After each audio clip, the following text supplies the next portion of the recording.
Ну вот есть с парадной коробки сразу, вот. Друзья пригласили в театр.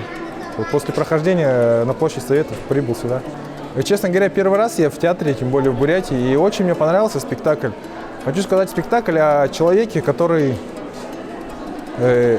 воинский долг, интерес Отечества и жизни своих товарищей поставил выше своей жизни, тем самым пожертвовал собой и спас множество жизней.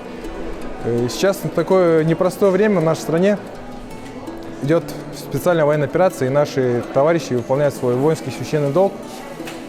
Хочу сказать, что на фоне этого даже спектакля, примера матроса Тенджапова, должно воспитываться наше подрастающее поколение. Замечательный спектакль, все очень понравилось. Мне очень сильно понравился спектакль, я очень рад, что сходил сюда. Да, было такое, что я чуть-чуть сполкнул, когда Алдар со своей сестрой как раз-таки разговаривал, когда приехал на порт. Разговаривал, и началась эвакуация, не эвакуация, а тревога началась. И мне чуть-чуть стало страшно, беспокойство поймал какое-то, что ли, когда он побежал сразу на вентиль и перекручивать за 9 секунд.